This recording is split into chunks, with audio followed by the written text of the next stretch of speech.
बच्चों, पिछले जो माइटोकॉन्ड्रिया का हमने लेक्चर होस्ट किया था, उसमें हमने माइटोकॉन्ड्रिया के बायोजेनेसिस की बात की थी कि माइटोकॉन्ड्रिया जो है उसका कोशिका में विकास कैसे हुआ और वो कोशिका का अभिन्न अंग कैसे बना। पिछले लेक्चर में हमने कहा था कि अगला लेक्चर जो होगा वो हमारा उसके स्ट्रक्चर को डिवोटेड होगा। तो आज मैं माइटोकॉन्ड्रिया के स्ट्रक्चर की बात करूंगा कि माइटोकॉन्ड्रिया का स्ट्रक्चर कैसा होता है, इसका डिस्ट्रीब्यूशन क्या है, इसका लोकलाइजेशन क्या है, कौन कौन से इसके भाग होते हैं, तो उसके बारे में हम आज बात करेंगे। यहाँ हम डिस्ट्रीब्यूशन और लोकलाइजेशन की बात करेंगे। डिस्ट्रीब्यूशन अर्थात कोशिका में उसका वितरण किस प्रकार से पाया जाता है, और लोकलाइजेशन अर्थात कोशिका में वो किस स्थान पे पाया जाता है।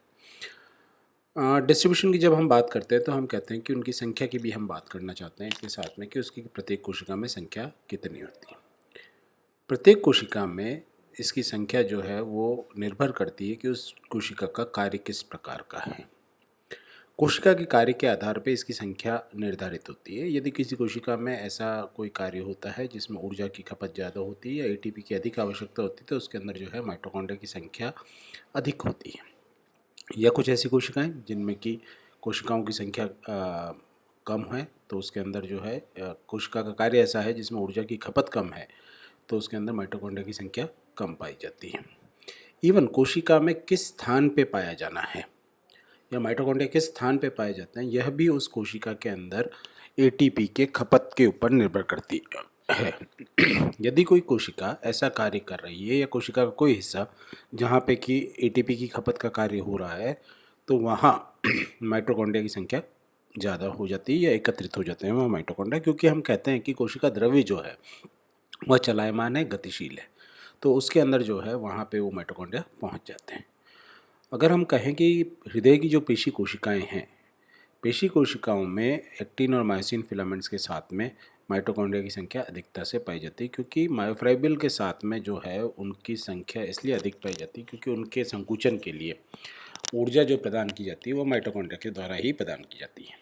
इसी प्रकार शुक्राणु कोशिका के पुच्छ वाले रीजन या टेल वाले रीजन की अगर बात करूं तो वहाँ पे भी जो है उस टेल वाले रीजन के दोनों तरफ लंबवत रूप से माइटोकॉन्ड्रिया अवस्थित होते हैं, स्थित होते हैं, और वो जो है उस शुक्राणु को गति प्रदान करने के लिए जब टेल का मूवमेंट होता है तो वो ऊर्जा प्रदान करते हैं। इसी प्रकार brush border of the kidney, proximal tubules, Malpighian tubules जो होती है वो कीटों की उसके अंदर, और कॉन्ट्रैक्टाइल वैक्यूल जो है उसके अंदर भी जो है इनकी संख्या पाई जाती है। दूसरी कोशिकाएं जो हैं उनके अंदर जिनमें कि एटीपी की आवश्यकता अधिक नहीं होती, उनके अंदर जो है ये कोशिकाएं जो है माइटोकॉन्ड्रिया जो है वो ट्यूबुलर नेटवर्क बनाती हैं और डिफ्यूजली डिस्ट्रीब्यूटेड होती है, अर्थात एक जगह एकत्रित ना होके बिखरी हुई होती है। यहाँ हमारे पास दो चित्र हैं। पहला चित्र जो है वह कल्चर्ड माउस फाइब्रोब्लास्ट का है, जिसके अंदर के आप देखें तो माइटोकॉन्ड्रिया जो है वो लाल रंग से लेबल किए गए हैं एक फ्लोरोसेंट डाई की तरह। दूसरा चित्र जो है वो हमारे पास यीस्ट सेल का है और इसमें हमने ये दर्शाने की कोशिश की कि ये आपस में एक नेटवर्क भी बनाते हैं और जो कि प्लाज्मा मेम्ब्रेन के साथ में जुड़ा हुआ रहता है। माइटोकॉन्ड्रिया कुछ कोशिकाओं में, जैसा मैंने कहा था कि कुछ कोशिकाओं में इनका ओरिएंटेशन डेफिनेट होता है, जैसे कि हमने पिछली स्लाइड में देखा था कि माइटोकॉन्ड्रिया जो है वो हृदय की पेशी कोशिकाओं में मायोफाइब्रिल्स के दोनों तरफ पाए जाते हैं। उसी प्रकार कुछ कोशिकाओं में इनका डेफिनेट ओरिएंटेशन होता है, जैसे कि सिलेंड्रिकल कोई भी कोशिका जो कि बेलनाकार होगी बेलनाकार कोशिका में जो है वो आधार से शीर्ष की तरफ इनकी बनावट होगी या इनकी संरचना बनी हुई होगी या इनका जमाव जो होगा वो आधार से शीर्ष की तरफ होगा और एक दूसरे के समानांतर एक होंगे और अक्ष के समानांतर भी पाए जाते हैं। इसी तरीके से श्वेत रक्त कोशिकाओं में जो है वो माइटोकॉन्ड्रिया जो है वो गोलाकार रूप में सेंट्रियोल के चारों तरफ गोलाकार रूप में अरेंज होते हैं। तो कुछ कोशिकाओं में इनका वितरण जो है वो असमान होता है, परंतु कुछ कोशिकाओं में इनका वितरण जो है वो निश्चित स्थान पे होता है, जैसा हमने कहा कि पेशी कोशिका में या अन्य कोशिकाओं के अंदर बात की।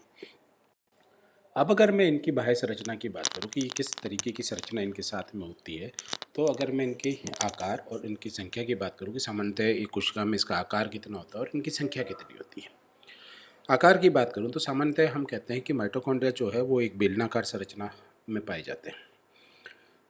तो बेलनाकार है तो निश्चित रूप से इनका एक डायमीटर होगा, इनका एक व्यास होगा और वह व्यास जो है 0.05 नैनोमीटर से लेके 0.05 माइक्रोमीटर से लेके 2 माइक्रोमीटर के आसपास होता है कि इनके आकार जो है वो 2 माइक्रोमीटर तक भी हो सकता है। प्लस इनकी लंबाई 1 से 10 माइक्रोन के बराबर हो सकती है। और ये जो आकार और जो इनका व्यास है, ये भी उस कोशिका में कितनी ऊर्जा की आवश्यकता है उसके ऊपर भी निर्भर करता है। दूसरा, अगर मैं इसकी शेप की बात करूं कि इसका आकार कैसा होता है, तो हम कहते हैं कि ये प्लास्टिक इन नेचर है। प्लास्टिक इन नेचर मतलब इनका आकार जो है वो बदल सकता है समय और आवश्यकता के अनुरूप। सामान्यतः हम कहते हैं तो ये बीन शेप्ड या बेलनाकार होते हैं। फाइब्रोब्लास्ट में जो है वो इलोंगेटेड लंबे होते हैं और धागे के समान होते हैं। स्पाइरल में स्फेरिकल भी हो सकते हैं, गोलाकार भी हो सकते हैं। आपके बैडमिंटन के या टेनिस के रैकेट के समान में भी हो सकते हैं। वेसिकुलर अर्थात रिक्तिका में भी हो सकते हैं। लेकिन प्लास्टिक के नेचर है, समय काल के अनुसार जो है उनका आकार बदल जाता है। जैसे मैंने कहा कि जो स्पर्म है उसके अंदर जो मिडिल पार्ट होता है, उस मिडिल पार्ट में ये सर्पिलाकार भी होते हैं। तो इनका आकार जो है वो निश्चित नहीं है, हर एक कोशिका में जो है वो अलग अलग हो सकता है। इनकी संख्या भी जो है वो कोशिका से कोशिका पे वेरी करती है। हर एक कोशिका अर्थात कोशिकाओं के आकार, कोशिकाओं के प्रकार के ऊपर इनकी संख्या जो है वो निर्भर करती है, जैसा हमने पिछली स्लाइड में भी कहा। अगर हम कहें कि एक चूहे की यकृत कोशिका की अगर हम बात करें तो उसमें लगभग 500 के आसपास माइटोकॉन्ड्रिया पाए जाते हैं। उसी प्रकार से जो सी अर्चिन है उसमें करीब 13,000 से 14,000, काओस काओस करके एक अमीबा जो होता है उसमें 50,000 और एम्फीबियन oocyte जो है उसमें लगभग 3 लाख माइटोकॉन्ड्रिया पाए जा सकते हैं। तो हम ये कहें कि इनकी संख्या जो है वह भी कोशिका के आधार पर वेरी करती है। यहाँ एक विशेष ध्यान देने की बात यह है कि जो हरे पौधे हैं या पौधे हैं, उनके अंदर माइटोकॉन्ड्रिया की संख्या अपेक्षाकृत जंतु कोशिकाओं से कम होती है। इसका कारण जो है वह एक तो यह है कि उनके साथ साथ जैसा कि पादप कोशिकाओं की अगर हम बात करें तो उनमें हरित लवक भी पाया जाता है। तो हरित लवक द्वारा कुछ ऐसे कार्य होते हैं जो कि माइटोकॉन्ड्रिया के कार्य को कंपनसेट करते हैं। दूसरा जो महत्वपूर्ण कारण मुझे लगता है और कुछ किताबों में भी लिखा हुआ है कि उनके अंदर माइटोकॉन्ड्रिया कम होते हैं, उसका कारण ये है कि वो ससाइल होते हैं या वो गतिमान नहीं होते, स्थिर होते हैं। और जब स्थिर हैं तो उनमें ऊर्जा की आवश्यकता अपेक्षाकृत उन जीवों से कम होगी जिनके अंदर की गति पाई जाती है। तो गति नहीं होने के कारण भी उनके अंदर संख्या जो है वो कम होती है। आज तक ये माना जाता था कि जितनी यूकैरियोटिक कोशिकाएं हैं उन सारी यूकैरियोटिक कोशिकाओं के अंदर जो है वो माइटोकॉन्ड्रिया पाया जाता है। बट अभी हाल ही में एक जीव जिसको मोनोसिरेकोमोनाइड्स, जो कि एक समूह है, चिंचिला करके गिलहरी के समान जीव होते हैं, उनकी आंत्र में परजीवी के रूप में रहता है। कौन?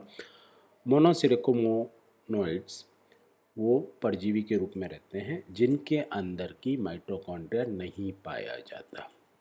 तो यदि किसी प्रतियोगिता परीक्षा में प्रश्न आता है कि किसके अंदर माइटोकॉन्ड्रिया नहीं पाया जाता, किस जीव में माइटोकॉन्ड्रिया नहीं पाया जाता, तो उसका निश्चित रूप से आंसर है मोनोसिरेकोनोमॉइड्स। तो उनके अंदर जो है वो नहीं पाया जाता। अब जब हम आगे इसकी संरचना की बात करेंगे तो मुख्य रूप से हम 5 चीज़ों की बात करेंगे। उनमें से हमारे पास रहेगा आउटर मेम्ब्रेन, इसकी बाह्य झिल्ली, इनर मेम्ब्रेन, अंतर झिल्ली, इंटर मेम्ब्रेन स्पेस। जब 2 झिल्लियाँ हैं तो उन दोनों झिल्लियों के मध्य का स्थान क्रिस्टी और मैट्रिक्स।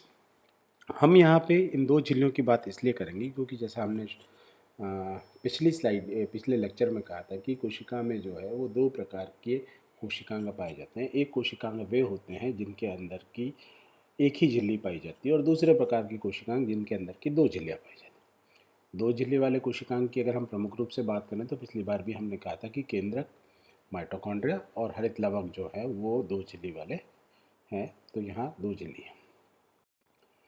यह एक चित्र है जिसके अंदर की हमने माइटोकॉन्ड्रिया की संरचना को दर्शाया है, जिसमें आउटर मेम्ब्रेन भी है, इनर मेम्ब्रेन भी है, उसके मध्य का स्थान भी पाया जाता है, मैट्रिक्स वाला हिस्सा है जिसमें डीएनए भी पाया जाता है, कुछ और कण भी पाए जाते हैं, राइबोसोम भी पाए जाते हैं। तो वो सारी चीज़ें, तो ये एक हमने उसका चित्र के रूप में निरूपण किया। परंतु वास्तव में माइटोकॉन्ड्रिया दिखता कैसा? ये जो चित्र है हमारा, यह माइटोकॉन्ड्रिया का इलेक्ट्रॉन माइक्रोस्कोपी के द्वारा लिया गया चित्र है।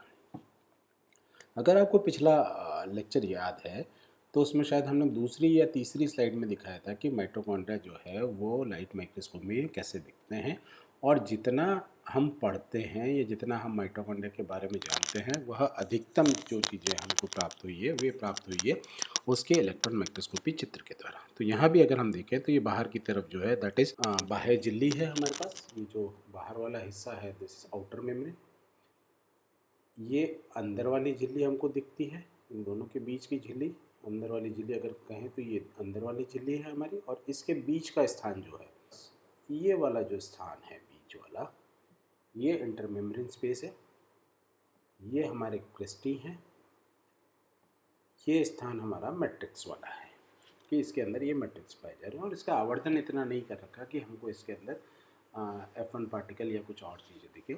तो हमारे पास पहली चीज़ बाह्य झिल्ली, आंतरिक झिल्ली, इंटरमेम्ब्रेन स्पेस, क्रिस्टी और मैट्रिक्स वाला हिस्सा जो है हमको इसमें दिखाई दे रहा है। ये एक आवर्धित चित्र है इलेक्ट्रॉन माइक्रोस्कोप का। अगर हम बाह्य झिल्ली की बात करें किस तरीके की होती है, तो सामान्यतः हम ये कहते हैं कि ये झिल्ली जो है वो चिकनी होती है और माइटोकॉन्ड्रिया को घेरे रखती है। और इसका निर्माण जो है उसी प्रकार के फास्फोलिपिड मॉलिक्यूल्स के द्वारा होता है जिस प्रकार के फास्फोलिपिड मॉलिक्यूल्स का निर्माण जो है वह प्लाज्मा झिल्ली का होता है। अर्थात दोनों में पाए जाने वाले जो लिपिड मॉलिक्यूल्स हैं वो एक समान है।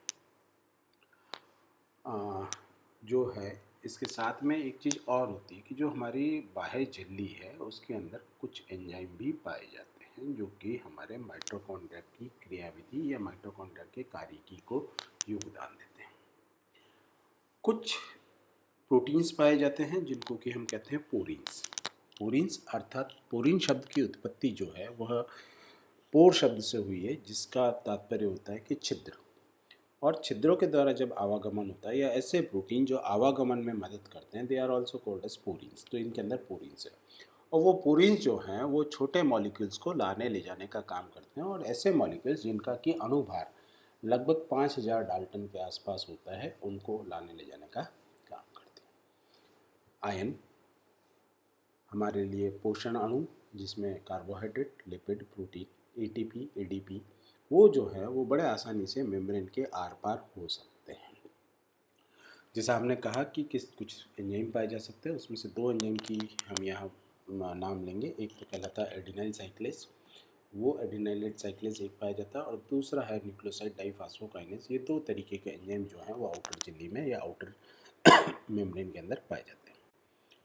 इनर मेम्ब्रेन की बात करूं तो ये इनर मेम्ब्रेन जो है सबसे पहले तो गैसों के लिए अर्थात कार्बन डाइऑक्साइड, ऑक्सीजन और पानी के लिए जो है वो बड़े आसानी से पारगम्य होती है। अर्थात ये अणु जो है बड़े आसानी से इसके आर पार आ जा सकते हैं। इनर मेम्ब्रेन जो है या आंतरिक झिल्ली जो है वह हमारे पास क्रिस्टी का निर्माण करती है। अर्थात झिल्ली जो है जब वलित हो जाती है अर्थात उसमें फोल्ड्स आ जाते हैं तो वह क्रिस्टी का निर्माण करती है। ये बहुत सारे द्रवों के लिए इम्परमिएबल होती है अर्थात उसके आर पार नहीं आ जा सकते, बिकॉज कि इसके अंदर एक विशेष प्रकार का फास्फोलिपिड जिसको कहते हैं कार्डियोलिपिन, वह कार्डियोलिपिन जो है वो पदार्थों के आवागमन में बाधा उत्पन्न करता है, तो वह पाया जाता है और वो कार्डियोलिपिन इसके आर पार आने जाने नहीं देता। क्रिस्टी के कारण, क्योंकि जब हमने कहा कि झिल्ली जो है आंतरिक झिल्ली जो है वो अंतर्वलित हो जाती है और अंतर्वलित होने के कारण इसका जो है वो सरफेस एरिया जो है वो बढ़ जाता है, जिसके कारण कि इसकी कार्यक्षमता भी जो है माइटोकॉन्ड्रिया की कार्यक्षमता भी जो है वो बढ़ जाती है। आंतरिक झिल्ली के अंदर दो सतह पाई जाती है। पहली सतह जो कहलाती है मैट्रिक्स की साइट, एन साइट, और दूसरी वाली जो साइट कहलाती है दैट इज साइटोसोलिक साइट या पी साइट कहलाती है। एम से मैट्रिक्स और साइटोसोलिक साइट जो है वो पी साइट कहलाती है। इसके अंदर ढेर सारे प्रोटीन्स पाए जाते हैं और वो प्रोटीन्स जो हैं वो ऑक्सीडेटिव फास्फोराइलेशन के अंदर मदद करते हैं, एटीपी सिंथेसिस में मदद करते हैं, प्रोटीन के आवागमन में मदद करते हैं और माइटोकॉन्ड्रिया के आपस में जुड़ने के लिए जो आवश्यक प्रोटीन है या उसके विखंडन के लिए जो आवश्यक प्रोटीन है उसके भी प्रोटीन जो है वो इनर माइटोकॉन्ड्रियल मेम्ब्रेन में पाए जाते हैं। क्योंकि माइटोकॉन्ड्रिया वृद्धि जो करता है वह फिशन और फ्यूजन के द्वारा ही करता है। बाकी सारे कार्य अगर हम कहें कि फास्फोराइलेशन है या एटीपी का सिंथेसिस है वह इसकी कार्यकी के हिस्से हैं। एक चीज़ और इस माइटोकॉन्ड्रिया के साथ में होती है कि जो इनर मेम्ब्रेन है हमारी उसमें एंटीपोड सिस्टम पाया जाता है। एंटीपोड सिस्टम अर्थात ट्रांसपोर्ट का एक प्रकार है। जब हम प्लाज्मा झिल्ली पढ़ेंगे तो हम कहेंगे कि हमारे पास जो है वो तीन तरीके के सिस्टम पाए जाते हैं। एक को हम कहते हैं यूनिपोड, अर्थात कोई भी अणु एक ही अणु कोशिका के अंदर या बाहर जाता है तो वो कहलाता है यूनिपोर्ट। अगर मैं एक चित्र के द्वारा दिखाऊं तो this is called as uniport system, कि जिसमें एक अणु अंदर या बाहर जाता है। दूसरा वाला जो सिस्टम होता है वो हमारा कहलाता है सिम्पोर्ट, अर्थात दोनों अणु जो हैं वो एक ही दिशा में एक साथ गति करते हैं, तो that is called as symport. दो अणु एक साथ एक दिशा में गति करें तो वो कहलाता है सिम्पोर्ट। और एंटीपोर्ट सिस्टम जो होता है उसमें एक अणु एक दिशा में और दूसरा अणु जो है उसकी विपरीत दिशा में कार्य करता है, तो वो कहलाता है एंटीपोर्ट। और जब हम इस एंटीपोर्ट बड़ी तायत से बहुतायत से पाया जाता है, and this is antiport system जो है ये एंटीपोर्ट सिस्टम जो है वो उसके अंदर पाया जाता है, अर्थात एक अणु अंदर की तरफ जाता है कोशिका झिल्ली में और दूसरा जो है वो बाहर की तरफ आता है। तो उस तरह इनर मेम्ब्रेन में ये जो सिस्टम काम करता है, ये सबसे ज़्यादा जो काम करता है, इस चीज़ की जो सबसे ज़्यादा आवश्यकता होती है वो आवश्यकता होती है इलेक्ट्रॉन ट्रांसपोर्ट सिस्टम के दौरान या ETS के दौरान। इलेक्ट्रॉन ट्रांसपोर्ट सिस्टम अर्थात इलेक्ट्रॉन स्थानांतरण चक्र जो है उसके दौरान हमको एंटीपोर्ट सिस्टम की सबसे ज़्यादा आवश्यकता होती है, तो ETS के दौरान जो है वो पाया जाता है। उसके अलावा इसमें बहुत सारे एंजाइम्स पाए जाते हैं। वो एंजाइम जो है ATP सिंथेसिस के लिए है, केरेटिनाइन फैटी एसिड ट्रांसफरेज पाया जाता है, फिमरेज पाया जाता है, एकोनेटेज पाया जाता है, सिट्रिक एसिड सिंथेसिस पाया जाता है। ये सारे एंजाइम जो है इसके साथ में पाए जाते हैं। ये सारे जो एंजाइम हैं ये ट्रांसपोर्ट एंजाइम भी है और एंटीपोर्ट सिस्टम की तरह काम भी करते हैं, और ये साइटोसॉल और माइटोकॉन्ड्रिया के बीच में पदार्थों के आवागमन हेतु उत्तरदायी भी होते हैं। एक और अगर हम बात करें तो इन दोनों झिल्लियों की जो हमने बात करी कि बाह्य झिल्ली और आंतरिक झिल्ली, इन दोनों झिल्लियों के मध्य जो है वो स्थान पाया जाता है, और जो खाली स्थान पाया जाता है उस खाली स्थान को हम कहते हैं पेरी माइटोकॉन्ड्रियल स्पेस या inner membrane space. Inter membrane space, not inner membrane, inter membrane space, इनके मध्य में जो स्थान पाया जा रहा है वो ये जो है इस स्थान की एक खास बात होती है कि यहाँ पे प्रोटॉन की बहुतायत पाई जाती है, कि प्रोटॉन की सांद्रता जो है वो बहुत ज़्यादा पाई जाती है। कुछ प्रोटीन्स प्रेजेंट होते हैं और जो कि एटीपी सिंथेसिस के अंदर योगदान देते हैं। ये जो स्थान है करीब करीब 70 एंगस्ट्रॉम चौड़ा होता है, कि दोनों के अगर हम बीच में बात करें कि कितना, कि पहली झिल्ली और बाह्य झिल्ली और आंतरिक झिल्ली के मध्य में कितना स्थान होता है, तो वो जो है करीब 70 एंगस्ट्रॉम होता है। कोशिका के लिहाज से ये काफ़ी बड़ा स्थान है। बाकी अगर हम कहें तो 70 एंगस्ट्रॉम बहुत छोटा स्थान है, लेकिन कोशिका के आकार के हिसाब से हम बात करें जहाँ पे कि उसका स्वयं का आकार 10 माइक्रोमीटर 5 माइक्रोमीटर होता है, या माइटोकॉन्ड्रिया के आकार की बात करें तो हमने कहा कि इसकी लंबाई जो है वो 10 माइक्रोन है और व्यास जो है वो हमने कहा 0.05 माइक्रोन से लेकर 2 माइक्रोमीटर है, तो इसके बीच का स्पेस जो है उसके हिसाब से बहुत है। यह छोटे अणुओं को आने जाने के लिए बहुत मददगार होती है, कि इसके अंदर जो छोटे अणु हैं, स्पेशली शुगर्स की अगर बात करूँ या शर्करा की बात करूँ तो शर्करा बड़े आसानी से आर पार आ जा सकती है। और अधिकतर अणु जो प्रोटीन्स हैं उनमें साइटोक्रोम C वगैरह पाए जाते हैं, वो सारे इसके अंदर पाए जाते हैं।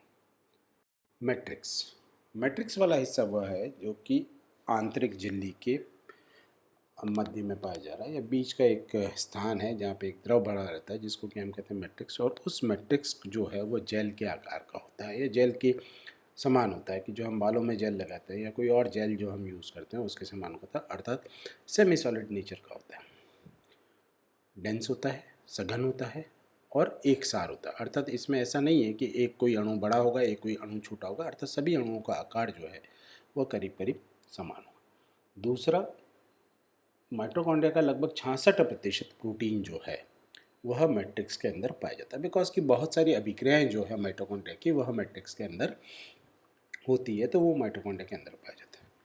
इसके अंदर एंजाइम्स पाए जाते हैं, राइबोसोम पाए जाते हैं, DNA, mRNA, granule, fibrils, tubules, बहुत सारी चीज़ें पाई जाती है। और जो हमने कहा कि इसमें जो प्रोटीन जो है लगभग 66% प्रोटीन जो है वो इसके अंदर पाया जाता है, और उसमें मेजर कंट्रीब्यूशन जो है वह एंजाइम्स का है। और वो कौन से एंजाइम्स जो कि क्रेब्स साइकिल को रन करते हैं, या क्रेब्स साइकिल के लिए आवश्यक एंजाइम जो हैं वो एंजाइम, या फैटी एसिड ऑक्सीडेशन के एंजाइम, या न्यूक्लिक एसिड और प्रोटीन सिंथेसिस के एंजाइम जो है वो पाए जाते हैं। सिर्फ एक एंजाइम TCA साइकिल का, जिसको कि हम कहते हैं SDH या सक्सिनिक डिहाइड्रोजिनेज, वह इसमें नहीं पाया जाता, वह पाया जाता है इनर माइटोकॉन्ड्रियल मेम्ब्रेन में। इनर माइटोकॉन्ड्रियल मेम्ब्रेन में पाया जाता है, तो यह SDH एंजाइम जो है वह माइटोकॉन्ड्रिया का मार्कर एंजाइम भी कहलाता है। अर्थात इस एंजाइम को अगर हम माइटोकॉन्ड्रिया में प्रदर्शित कर दें तो इससे यह सिद्ध होता है कि माइटोकॉन्ड्रिया ही वहाँ उपस्थित है। उसके बाद अगली संरचना की जो हम बात करेंगे वह है क्रिस्टी। क्रिस्टी जो है, हमने कहा कि मेम्ब्रेन जो है, इनर मेम्ब्रेन जो है वह वलित होकर क्रिस्टी का निर्माण करती है। वो कुछ कुछ माइक्रोट्यूब्यूल्स के समान, माइक्रोविलाई के समान दिखती है और इसके कारण जो है सरफेस एरिया, जैसा हमने कहा था कि उसका जो सतही क्षेत्रफल है वो सतही क्षेत्रफल जो है वह बढ़ जाता है और यह एटीपी उत्पादन में बड़ी मदद करता है, बहुत मदद करता है। और इसके साथ में इसके अंदर एक छोटी संरचना पाई जाती है, इसके ऊपर एक छोटी संरचना पाई जाती है, उसको हम F1 पार्टिकल कहते हैं। उस F1 पार्टिकल की भी हम बात, या ऑक्सीसोम कहते हैं, उस ऑक्सीसोम की बात भी हम करेंगे। अगर क्रिस्टी कहूँ तो क्रिस्टी जो है वो हमारे पास अलग अलग आकार की होती है, बट वो आकार जो है या उसका संरचना जो है वो निर्भर करती है कि वो किस कोशिका के अंदर पाई जा रही है। कुछ क्रिस्टी जो है वह समानांतर होती है। समानांतर क्रिस्टी जो है वह तंत्रिका कोशिकाओं में पाई जाती है, रेखित पेशियों में पाई जाती है, उनके अंदर जो है वह समानांतर क्रिस्टी होती है। फिर सकेंद्री क्रिस्टी भी पाई जाती है। सकेंद्री अर्थात कि वो एक अक्ष के ऊपर सारी गोल गोल गोल गोल पाई जाती है। तो इस तरीके की जो है वो यह सकेंद्री क्रिस्टी जो है, या जिसको हम कंसेंट्रिक कहते हैं, वह कुछ प्रकार के स्पर्मेटोगोनियों में पाई जाती है। तीसरा, जिनके अंदर की वितरण असमान हो, हैफेसड। हैफेसड जो है वो काओस काओस माइटोकॉन्ड्रिया जो हमने कहा उसके अंदर, काओस काओस जो जीव का उसके अंदर पाई जाती है। कुछ क्रिस्टी जो है वो गोलाकार होती है, वो स्पर्मेटोसाइट में पाई जाती। कतिपय माइटोकॉन्ड्रिया ऐसे हैं जिनमें कि क्रिस्टी नहीं पाई जाती और उनकी इनर मेम्ब्रेन जो है वो बहुत स्मूथ होती है, तो वो उसके अंदर पाई जाती, बहुत स्मूथ होती। तो अलग अलग के अंदर अलग अलग होती है। और कुछ में बहुत छोटी होती है, जैसे कि ओपिसम जो है उसके वृषण जो है उसके अंदर क्रिस्टी जो है वो बहुत छोटी होती है। तो निर्भर करता है कि कोशिका के प्रकार के ऊपर, कोशिका के आकार के ऊपर जो है वो निर्भर करता है। एक और चीज़ जो हमने कहा था कि क्रिस्टी के साथ पाई जाती है, that is called as F1 particle. F1 particle जो है वो क्रिस्टी के ऊपर स्टॉक के रूप में या डंडे के रूप में लगे रहते हैं और इनको हम ऑक्सीसोम भी कहते हैं। और ये जो F1 पार्टिकल है एक समान दूरी पे लगे होते हैं, अर्थात पहले से दूसरे और दूसरे से तीसरे की दूरी जो है वो समान होती है। F1 पार्टिकल 3 हिस्सों में बटा होता है, हेड, स्टॉक और base.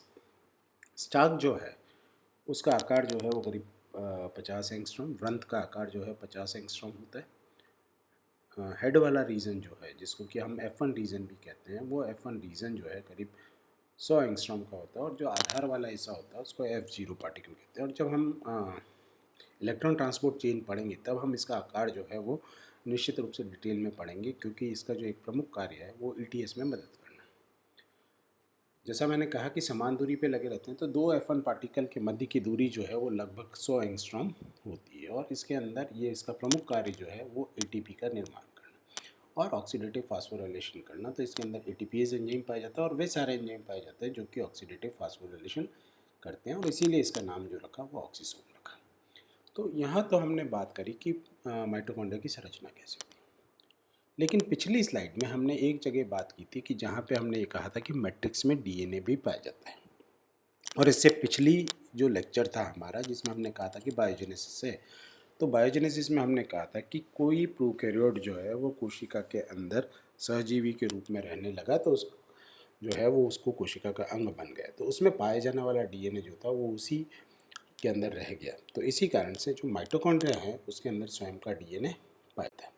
And this is one of the uniqueness of the mitochondria, कि माइटोकॉन्ड्रिया की ये विशेषता है, क्योंकि कोई 3 ही कोशिकांग ऐसे हैं जिनमें स्वयं का DNA पाया जाता है। एक माइटोकॉन्ड्रिया, क्लोरोप्लास्ट और सेंट्रोमियर जो है उसके अंदर स्वयं का DNA पाया जाता है।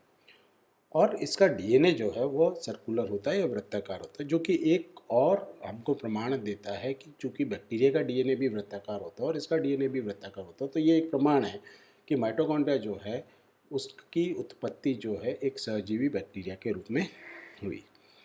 और जो कोशिका के केंद्रक में जो DNA पाया जाता है, खास बात ये भी है कि कोशिका के केंद्रक में जो DNA पाया जाता है वह भी माइटोकॉन्ड्रिया निर्माण के लिए नहीं सिग्नल देता है, या उसके अंदर किसी प्रकार के जीन नहीं होते, वो कोडिंग नहीं करता, जीन कोडिंग नहीं करता। माइटोकॉन्ड्रिया का जो निर्माण है वो कोशिका के अंदर, पूर्ववर्ती कोशिका के अंदर जो उपस्थित हैं उसी के द्वारा होता है, अर्थात उनके द्विविखंडन के द्वारा होता है। माइटोकॉन्ड्रिया डीएनए जो है वो छोटा होता है, डबल स्ट्रैंडेड होता है और सर्कुलर होता है, जैसे मैंने कहा। लगभग इसके अंदर 17,000 के आसपास बेस पेयर होते हैं और इनर माइटोकॉन्ड्रियल मेम्ब्रेन के साथ में लगा रहता है और ग्रोथ ऑफ माइटोकॉन्ड्रिया और मल्टीप्लिकेशन ऑफ माइटोकॉन्ड्रिया की इन्फॉर्मेशन रखता है। जैसा हमने कहा कि जो न्यूक्लियर डीएनए है उसमें इस प्रकार की कोई इन्फॉर्मेशन नहीं रहती।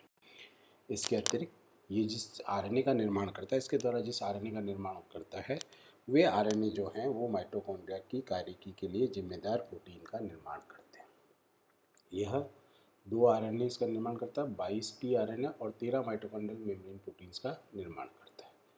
2 आर राइबोसोम्स और 22 टी आरएनए का निर्माण, अर्थात 22 टी आरएनए का निर्माण करता है, अर्थात इसमें पाए जाने वाले अमीनो एसिड्स के लिए उत्तरदायी।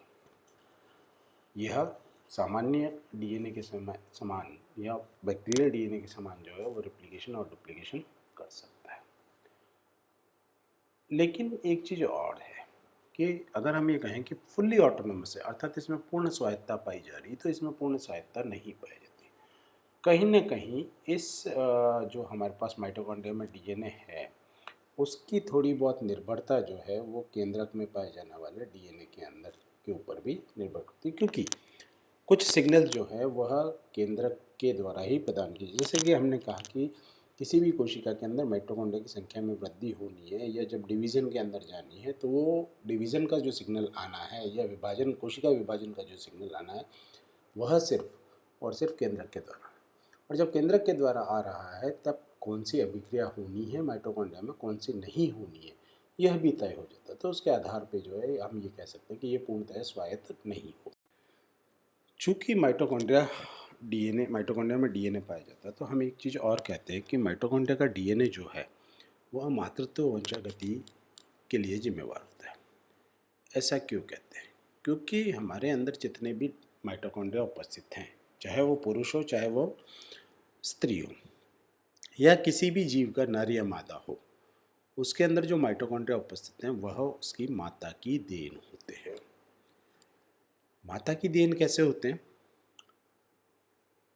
इसके लिए हमको थोड़ा सा पीछे की तरफ जाना पड़ेगा कि हमको निषेचन की प्रक्रिया थोड़ी याद करनी पड़ेगी। निषेचन की प्रक्रिया में हम कहते हैं कि जब निषेचन होता है तो नर केंद्रक या शुक्राणु का केंद्रक जो है वह अंडे के केंद्रक से फ्यूज़ होता है या उससे युग्मित होता है और N से 2N हो जाती है। लेकिन शुक्राणु की कोशिका का कोई अन्य हिस्सा निषेचन की अभिक्रिया में काम नहीं आता। निषेचन की अभिक्रिया में कोशिका द्रव जो प्राप्त होता है वह सिर्फ और सिर्फ अंडे की कोशिका के द्वारा प्राप्त होता है। तो जब अंडे की कोशिका से जब कोशिका द्रव प्राप्त होता है तो अंडे की कोशिका के अंदर जितने माइटोकॉन्ड्रिया हैं वह माता के द्वारा प्रदान किए गए हैं, और चाहे पुरुष की बात करें चाहे वह हम स्त्री की बात करें, सब में जो है वे सारे प्रदान किसके द्वारा किए जा रहे हैं? माता के द्वारा। पिता का रोल सिर्फ और सिर्फ केंद्रक में निहित जीनों को प्रदान करने में है, या केंद्रक में निहित डीएनए जो है उसको प्रदान करने में। माता दो रूप से डीएनए प्रदान करती है, एक तो माइटोकॉन्ड्रिया का डीएनए और दूसरा केंद्रक का डीएनए। और यह जो फीचर है, यह कुछ फीचर जो है वो मातृत्व का निर्धारण करने में बहुत योगदान देता है। आगे जब हम इसके कार्य पढ़ेंगे तब हम इसके बारे में और पढ़ेंगे कि कैसे जो है माइटोकॉन्ड्रियल डीएनए जो है वो मातृत्व का निर्धारण करने में मददगार होता है। तो ये एक बड़ा फीचर है उसका कि जो कि मातृ डीएनए जो पाया जाता है उसको हम मातृत्व कहते हैं। तो यहाँ हम हमारी बात खत्म करते हैं, और यदि किसी को कोई प्रश्न हो तो वो मुझसे कभी भी पूछ सकते हैं मेरे दिए गए ईमेल आईडी पे। धन्यवाद।